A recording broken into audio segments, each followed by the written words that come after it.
mendengarkan podcast ini. Nyanyian-nyanyian yang kita lantunkan di dalam gereja bisa mengesankan bahwa kita benar-benar telah mengalami Tuhan. Mengesankan bahwa kita telah mengalami Tuhan.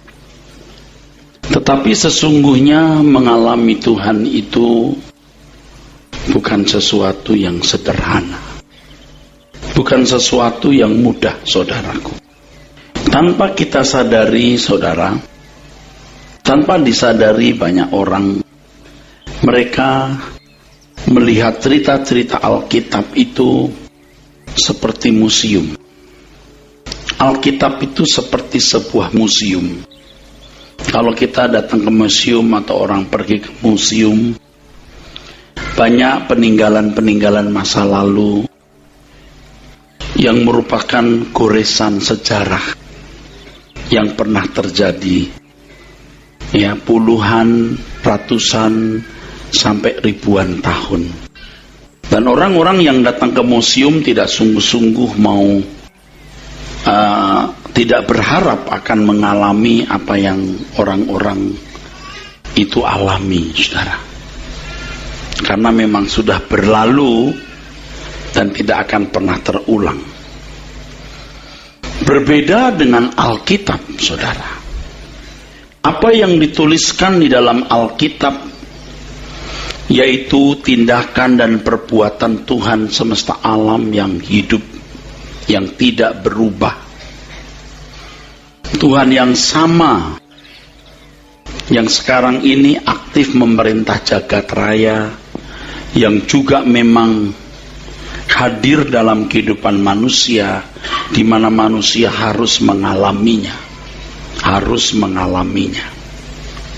Jadi apa yang dituliskan di dalam Alkitab, yaitu tindakan-tindakan Tuhan dan pengalaman orang percaya, diharapkan kita juga alami.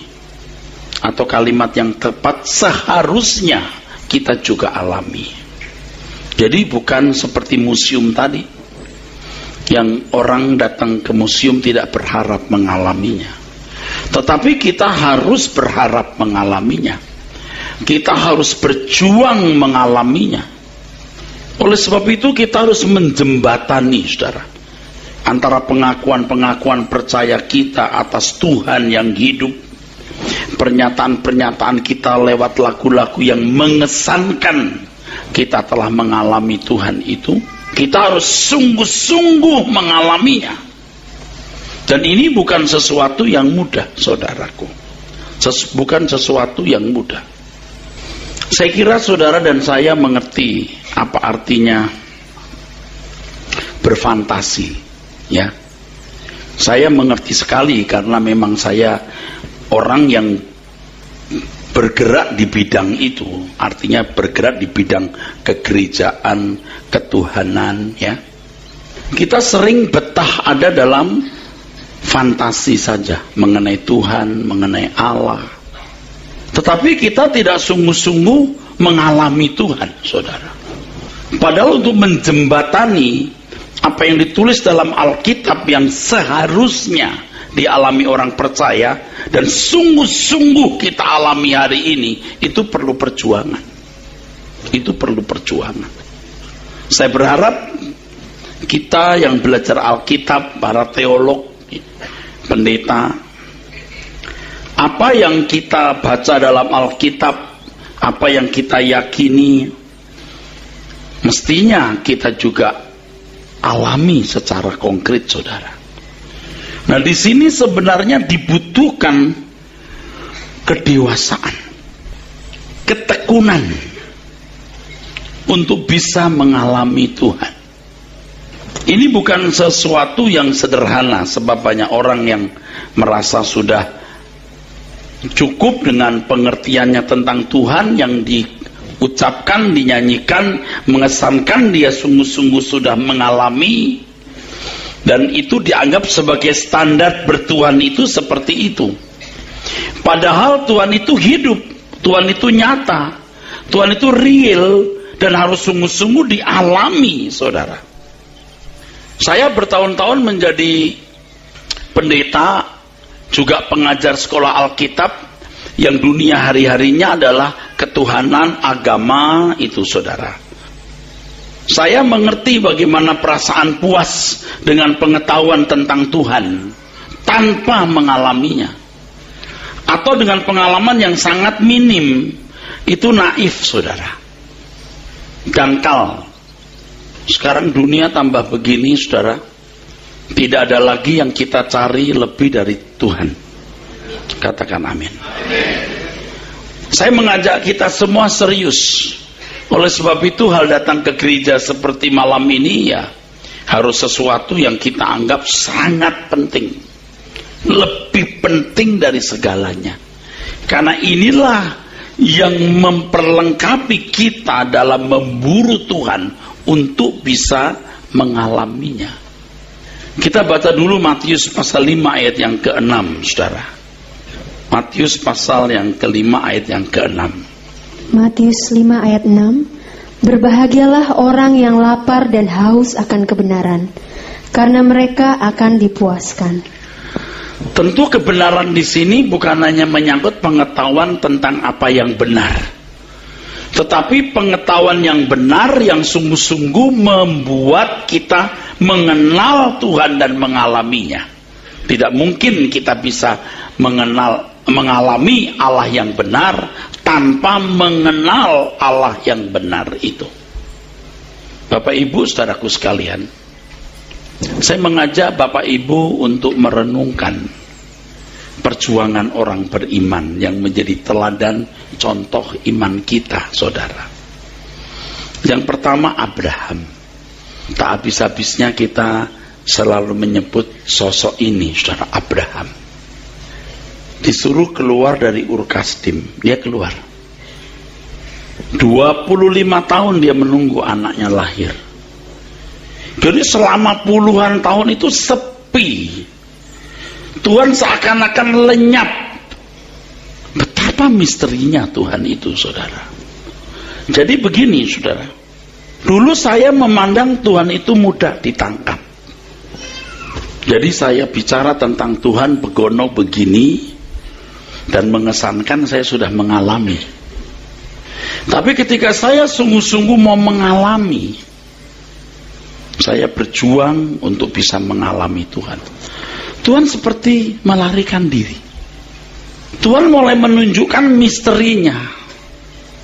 Sebenarnya di situ Tuhan mau mengajar kita untuk membuktikan kita sebagai orang yang setia. Abraham itu setia. Puluhan tahun menantikan anaknya lahir. Dan Abraham ternyata manusia seperti kita juga, saudara. Yang ketika anaknya tidak kunjung lahir, dia hampir mengambil, pernah mau menyerahkan warisan kepada Eliezer. Tuhan, aku tidak punya anak, sekarang kuwariskan ini. Tapi tidak pernah loh kita membaca di Alkitab Abraham bersungut-sungut dan berkata, mana janjimu Tuhan? Mungkin dengan bahasa halus dia berkata, Tuhan, aku serahkan hartaku ini kepada Eliezer. Kan secara tidak langsung dia berkata, mana janjimu Tuhan? Dia tidak marah. Atau mungkin itulah pengungkapan kemarahannya. Tidak jelas juga. Susah membaca hati Abraham di sini. Sampai kemudian dia menuruti keinginan istrinya untuk mengambil Hagar jadi istrinya untuk melahirkan anak. Ini Abraham. Jadi kita juga bisa memahami, bisa mengerti betapa kecewanya hari-hari itu. Hanya Alkitab memang tidak menulis bagaimana dia ada dalam penantian yang begitu berat. Kalau pakai bahasa kita ya, kira-kira Abraham bisa berkata begini, Tuhan tuh gimana sih? Sudah menyuruh saya keluar dari Ur Kasdim, tidak kulihat negeri itu. Dia berjanji akan memberikan anak banyak, sampai hari ini tidak punya anak. Tuhan tuh gimana sih? Begitu, saudara. Ini kan memberi pelajaran buat kita. Jadi kalau sampai sekarang, maksud saya, kalau hari ini kita mengalami hal-hal seperti itu, kita tenang saja, karena memang Abraham sudah mengalami hal itu.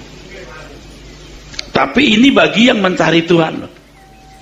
Kalau Anda tidak mencari Tuhan, mungkin khotbah ini nggak berlaku bagi saudara. Nggak perlu. Ini untuk orang-orang yang haus dan lapar akan kebenaran. Aku menginginkan Engkau Tuhan. Aku mau mengalami Engkau hidup. Jadi Allah menjadi hidup atau mati dalam hidupmu tergantung saudara. Allah tidak akan mati. Allah tidak pernah mati. Allah hidup. Tetapi apakah dia menjadi hidup atau mati tergantung saudara. Seberapa saudara haus dan lapar akan kebenaran. Tuhan itu sangat mahal.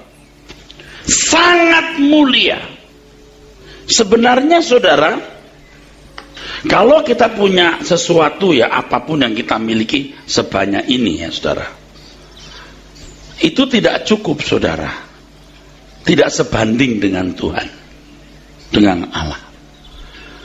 Tuhan berkata tinggalkan ini, kita mestinya nggak keberatan. Mau lebih banyak pun dibuat minus, artinya lebih dari apa yang kumiliki, kalau harus kulepaskan demi supaya aku memiliki Engkau Tuhan. Jadi kalau misalnya kita mau beli barang, ini harga 20 miliar, ini satu barang tertentu gitu ya saudara. Kalau demi barang ini aku harus membayar plus utang, aku lakukan. Nggak kebayar. Segenap hidup kita buang demi Tuhan, nggak cukup sebenarnya. Terlalu mulia. Mestinya berani kita berkata lebih dari apapun dan lebih dari siapapun, aku ingin menemukan Engkau Tuhan. Jadi kita hidup dalam dimensi yang tidak dimiliki orang. Seperti Henokh yang bergaul dengan Allah.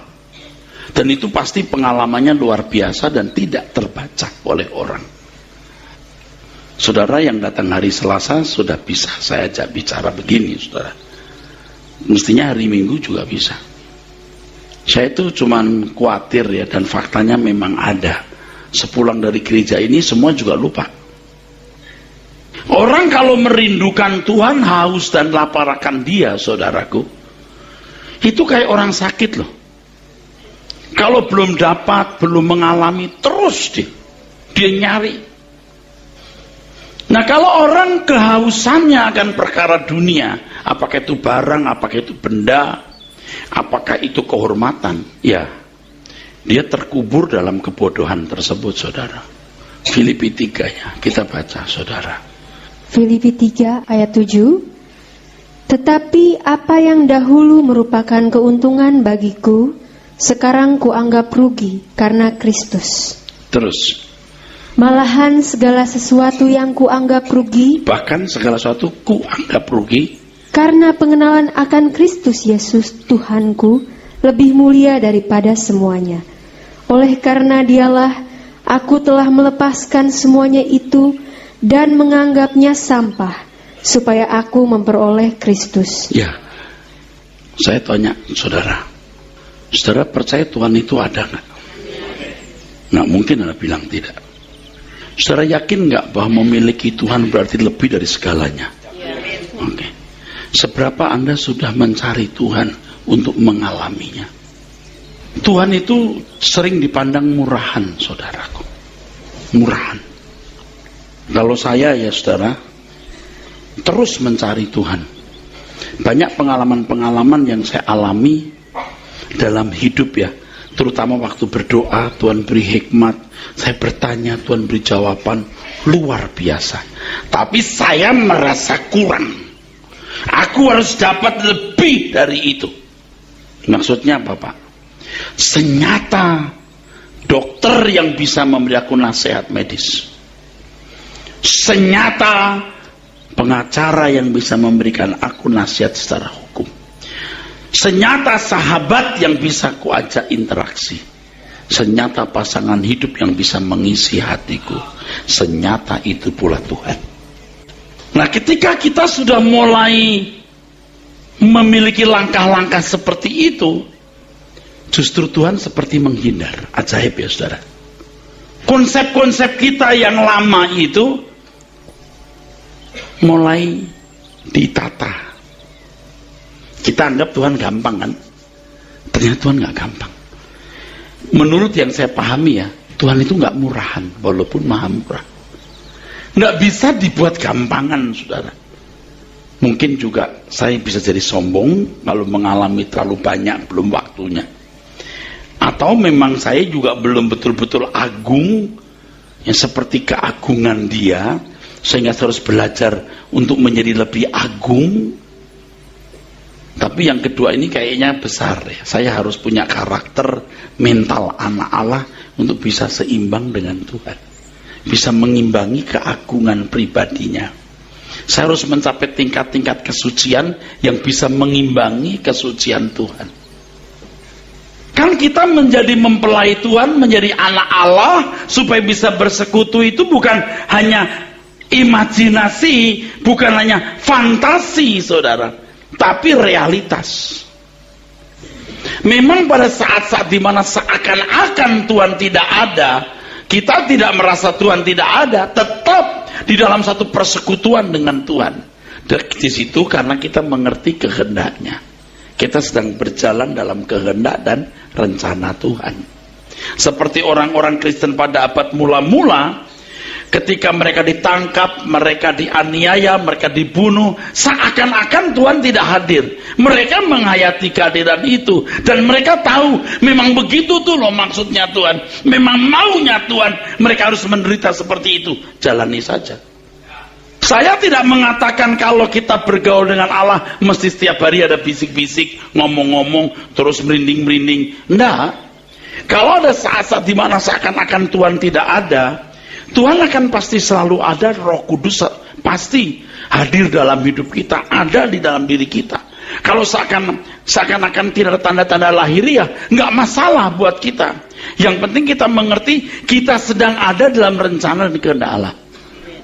Jadi jangan salah persepsi, jangan Anda pikir saya maunya mesti rasa merinding-merinding, Tuhan hadir, mendengar suaranya ada kilat-kilat. Oh enggak, bukan itu maksudnya. Kalau saya berkata saya belum puas, karena saya merasa belum puas saja, belum penuh. Mesti ada yang lebih dari yang kumiliki hari ini. Mesti ada yang lebih dari yang kumiliki hari ini. Maka saya mencari Tuhan. Banyak aspeknya, saudaraku, banyak aspeknya, ya, banyak aspeknya. Tapi yang penting saudara haus dan lapar akan kebenaran. Sekarang untuk level saya yang saya kira sudah agak di atas rata-rata manusia, saudara.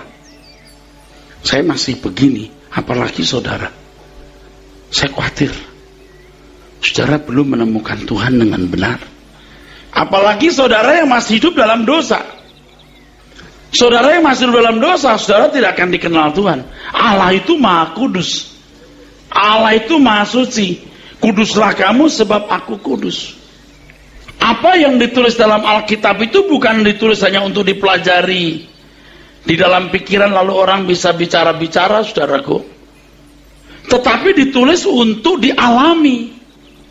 Dan saya harus memberitahu kepada saudara bahwa umat perjanjian baru itu lebih dari Abraham. Abraham memiliki pola iman yang kita harus teladani. Tapi pergumulan kita hari ini tidak kalah dengan Abraham.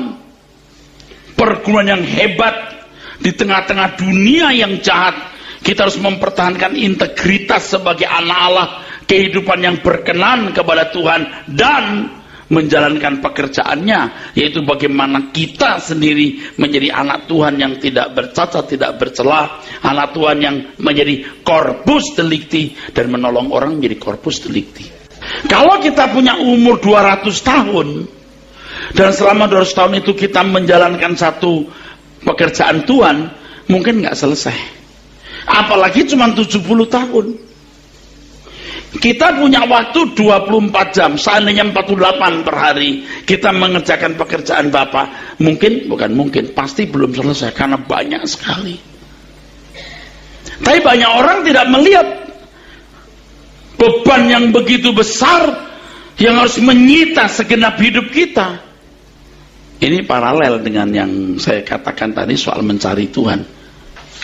Seandainya barang ini harga 20 miliar, maaf saja, harga ini lebih dari 20 miliar, you berani bayar, masih hutang. Seandainya kita punya waktu, saudaraku, bukan 48 jam per hari. Pekerjaan Tuhan di sini belum cukup. Apalagi cuma 24 jam. Itu kepotong macam-macam kita. Banyak hal tidak kita kerjakan. Tadi saya mengatakan bahwa Tuhan menjadi hidup bagi Anda yang menghidupkan, dan mati bagi saudara yang tidak menghidupkan. Tuhan itu tidak pernah mati, Tuhan akan hidup terus.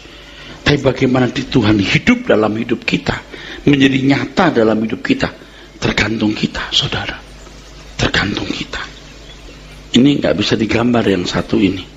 Jadi kalau Tuhan itu memberikan porsi sepanjang ini untuk dialami, yang bisa dialami, Anda baru segini nih, saudara. Ini padahal panjang sekali. Segini udah cukup puas. Ini hanya imajinasi di sini. Anda tidak mengalaminya. Misalnya kalau orang nyanyi dia jamah segenap hidupku gitu. Gimana caranya menjamah?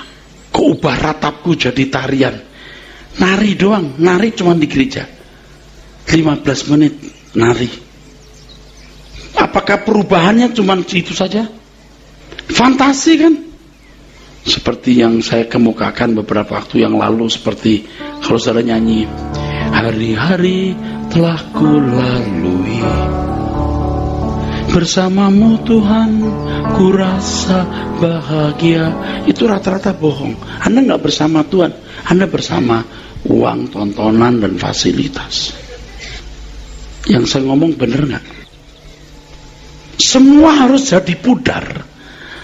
Tidak ada artinya dibanding Tuhan, saudaraku. Tadi coba baca ulang ayat 7, Filipi 3. Filipi 3 ayat 7. Saudara, bagaimana orang Kristen dulu ya?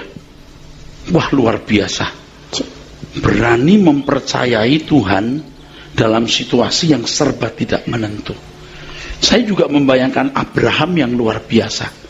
Dia keluar Ur Kasdim, dia nggak ketemu negeri itu, dia nggak kunjung punya anak puluhan tahun. Sekarang kita mempercayai Tuhan akan memberikan kerajaannya, bla bla bla bla bla. Lalu Tuhan seperti nggak ada, berat. Saya mengatakan beberapa kali, mungkin orang anggap ringan, mencari Tuhan seperti mencari jarum jatuh di jerami. Tapi Tuhan bukan tidak ada, Dia ada. Yang serius dalam kemustahilan, bagaimana bisa akan menemukan. Kalau jarum jatuh dicari di jerami mungkin nggak ketemu, tapi kalau Tuhan bisa ketemu, karena Tuhan pribadi yang hidup, yang bisa menolong kita menemukan. Saudara tuh kalau sudah haus dan lapar akan kebenaran sampai tingkat bertumbuh kuat, Anda nggak pengen apa-apa kecuali Tuhan. Sungguh. Tapi bukan berarti lalu tidak menginginkan hidup. Anda akan hidup. Hidup dengan cara Tuhan, saudara. Ya. Tidak terungkapkan, tidak terucapkan perasaan sukacitamu ketika engkau hanya ingin Tuhan. Memang transisinya berat. Bagi orang yang belum masuk itu ada transisi yang berat.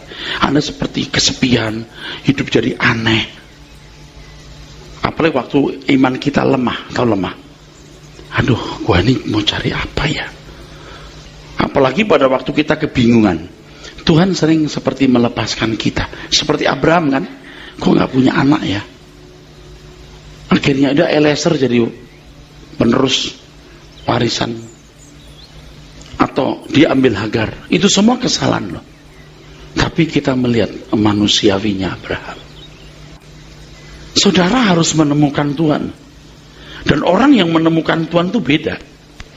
Karena Tuhan itu nggak murahan ya. Anda nggak bisa gini. Kalau orang menemukan Tuhan, kupingnya jadi panjang 10 cm lagi, kan bisa kelihatan tuh. Ini nggak bisa. Sama.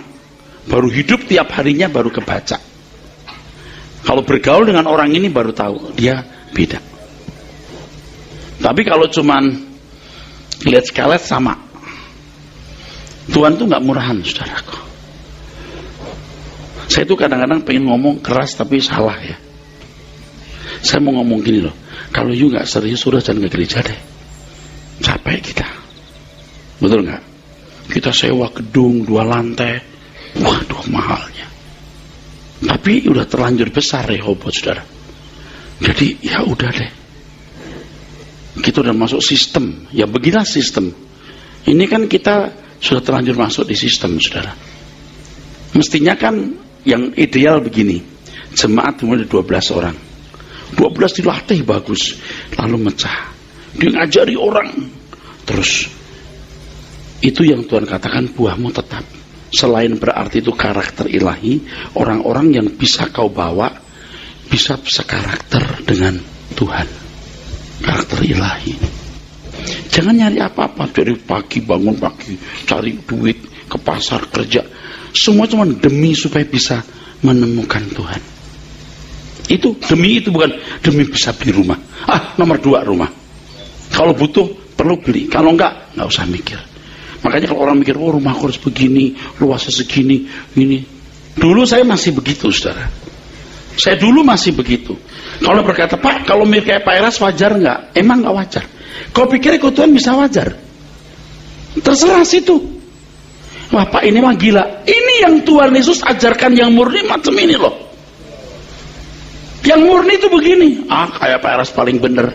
Gue tanya, yang bener kayak apa lo tahu? Jadi memang agak sulit mengajak orang untuk sampai wilayah ini. Karena saudara punya nyawa itu dicabut. Nyawa duniawimu itu dicabut. Kemanusiaan normalmu dicabut. Makanya kalau bicara soal menyangkal diri itu bukan soal tidak mencuri, tidak berzina. Bukan.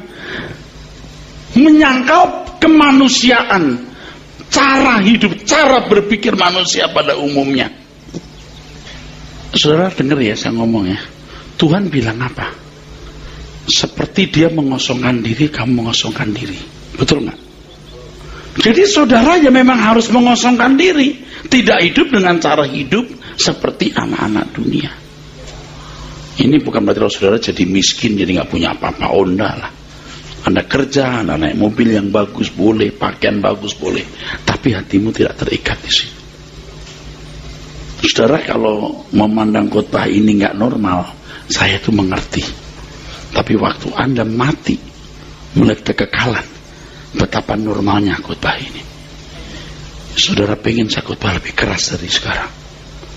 Saya sudah berkali-kali mendoakan orang di ujung maut. Percaya saya, saudara. Saat-saat seperti saya menghayati loh. Kalau sudah begini, kalau sudah begini, aduh apa sih yang diharapkan? Tapi kalau sudah begini, udah nggak bisa diajak mencari Tuhan. Apalagi kalau sudah ngaco ngomongnya, waduh udah nggak bisa. Baca, udah mic-nya udah bunyi. Filipi 3 ayat 7, tetapi apa yang dahulu merupakan keuntungan bagiku, sekarang kuanggap rugi karena Kristus. Terus? Malahan segala sesuatu yang kuanggap rugi, bahkan segala sesuatu kuanggap rugi, karena pengenalan akan Kristus Yesus Tuhanku lebih mulia daripada semuanya. Terus? Oleh karena dialah aku telah melepaskan semuanya itu dan menganggapnya sampah, supaya aku memperoleh Kristus. Sebenarnya kan kalau ikut Tuhan Yesus itu berarti hidup seperti dia hidup. Berarti hidup seperti dia hidup.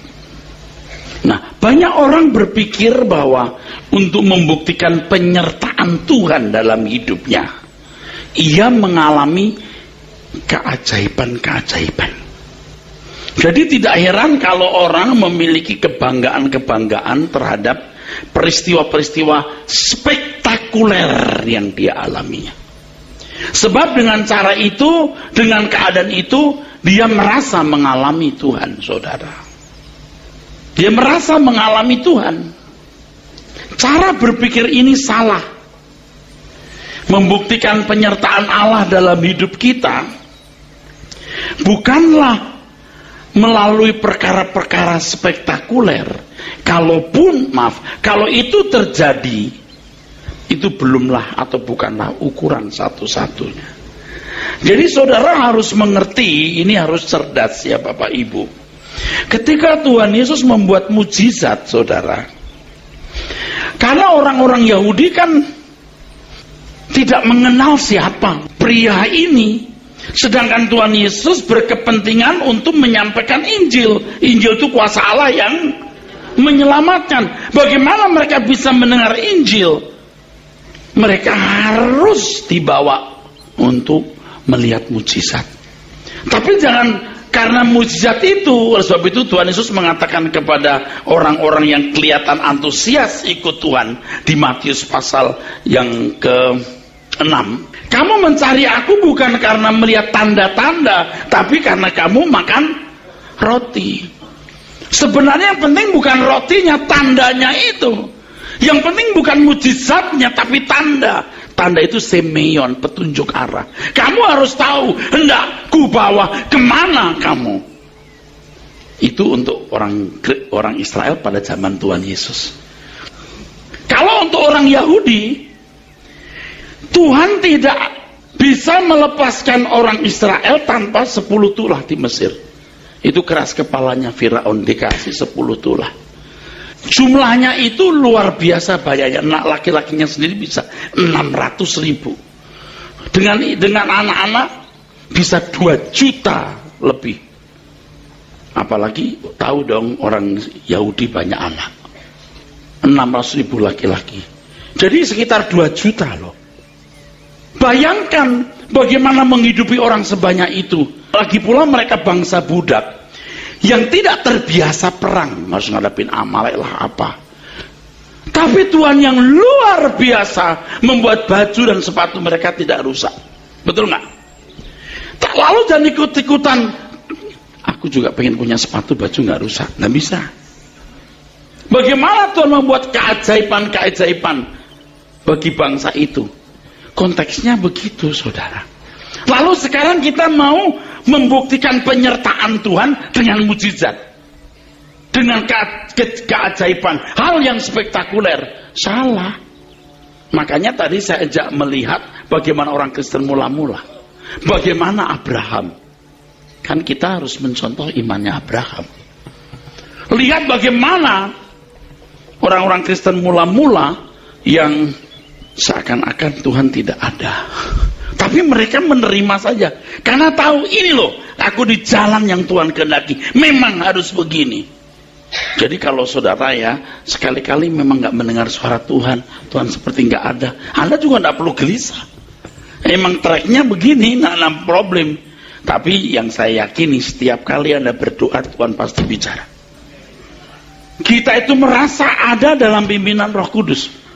Salah satu hal yang mesti Anda tahu, ketika kita harus memilih sesuatu, lalu kok kita nggak mendengar suara Tuhan, Tuhan memandang engkau sudah bisa memilih dengan kecerdasan, karena Roh Kudus pimpin kamu cerdas. Paham sah?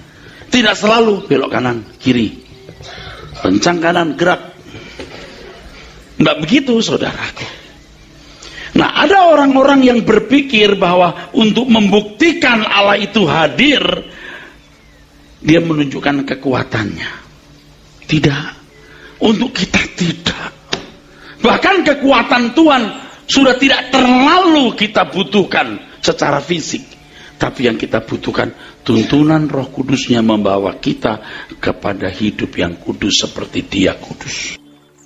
Jadi sebenarnya kehausan kita akan Allah adalah bagaimana aku bisa berjalan harmoni dengan Dia.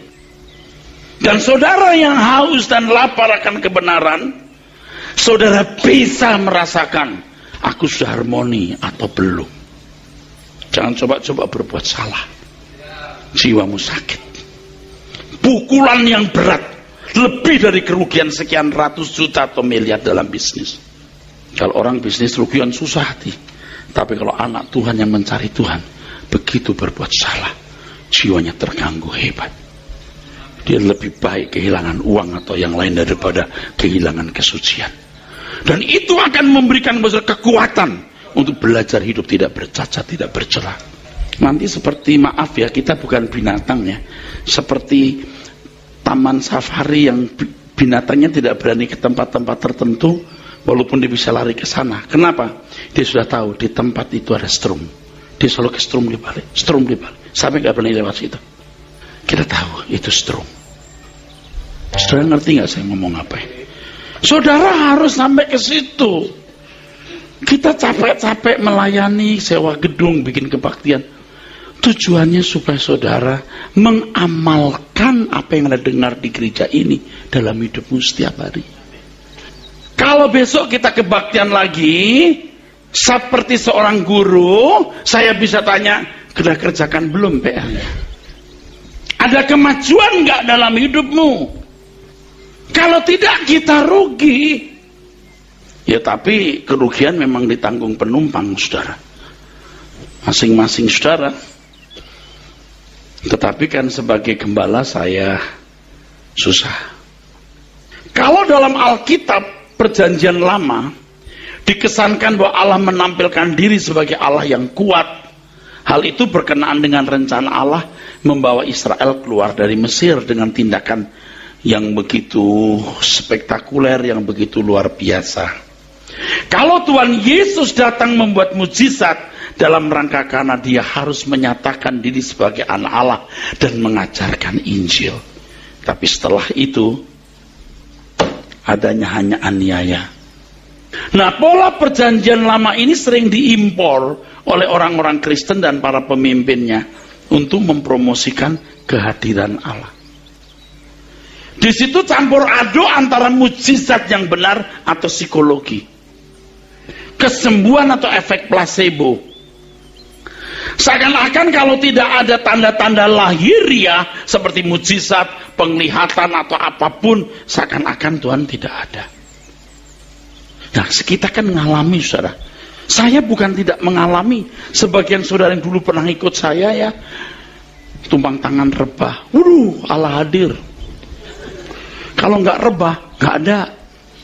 Itu kita lewat, saudara. Sudah nggak begitu lagi. Sekarang saya lagi belajar untuk hidup tidak bercacat, tidak bercela. Tapi nggak gampang, saudara. Nah, kehadiran Tuhan itu, saudara, akan saudara rasakan sangat pribadi. Yang saudara tidak bisa ungkapkan kepada orang lain. Dan orang nggak bisa lihat. Sampai dia bergaul dengan saudara, baru tahu orang ini istimewa. Kalau pembicara di mimbar pasti akan lebih bisa dirasakan. Sebab dia harus punya pengalaman untuk membuktikan kehadiran Allah dalam hidupnya. Pengalaman orang yang berjalan dengan Tuhan yang tidak itu beda. Bukan hanya mengupas isi Alkitab dari latar belakang dan bahasa aslinya, serta kajian-kajiannya.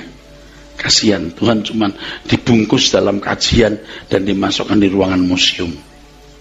Memasuki zaman perjanjian baru ketika keselamatan Allah dinyatakan, yaitu ketika Allah hendak membangun umat segambar dengan dirinya, maka Allah tidak perlu bertindak seperti zaman perjanjian lama. Ini yang saya pahami ya. Anda pulang renungkan perkataan ini ya. Kan kita dulu mikir Allah itu kok pelit-pelit amat ya. Dia tidak bisa menemui bangsa Israel per individu kecuali imam setahun sekali di ruang maha suci. Kalau Allah menyatakan di dalam halilintar, dalam deru itu ya, desau halilintar, orang gemetar. Sekarang gimana Allah menyatakan diri? Allah mengendaki kita segambar dengan dirinya. Amin. Kalau saya kasih gambar tuh ini, semakin kita bulat, itu keharmonisan kita makin terasa.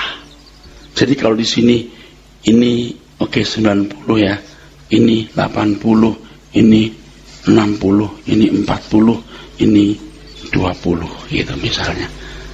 Tidak mungkin dengan gambar seperti ini kita bisa 90, nggak mungkin. Ya walaupun ini baru satu aspek ya saudara, baru satu aspek ini sebenarnya. Sebab kan ada aspek lain begini, dimensi lainnya begini. Seperti seorang ibu ngobrol sama anaknya usia 7 tahun. Coba seberapa ibu membuka dirinya untuk anaknya umur 7 tahun? Bukan karena nggak membuka, dia tidak bisa mengerti. Tapi ketika anaknya usia 40 tahun, dia orang tua masih bisa ideal membuka diri harmoni. Sama dengan kita, saudara. Jadi kalau kita masih berantakan begini, bisa mengalami mujizat, jangan berkata, aku udah deket banget sama Tuhan.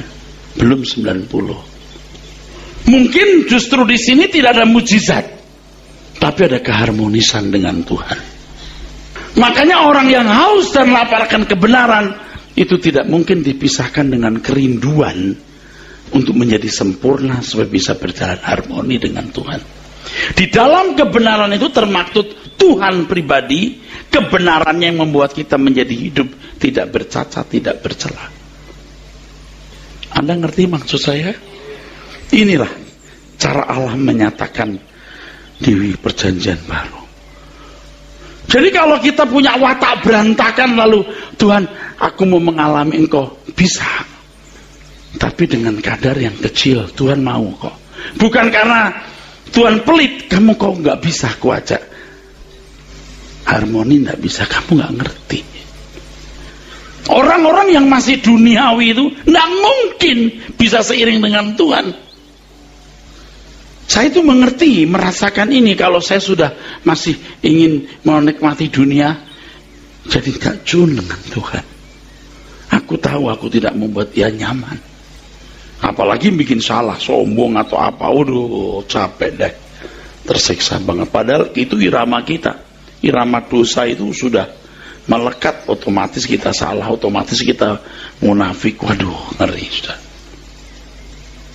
Jangan punya dunia lain. 3 ya. 1, pertama apa? Keluarga. 2, 3, gereja. Gereja ini loh tempat Anda berlatih bersama saya. Nanti akan saya kasih tahu lagi hal-hal seperti ini. Dan alami apakah ini benar. Makin Anda hidup tidak bercacat, tidak bercela, makin agung pribadimu, makin sudah harmoni. Sudah rasa aku harmoni. Nah ini yang saya nggak bisa ngomong, harus dialami. Semakin agung pribadimu, semakin bersih suci hidupmu, makin harmoni.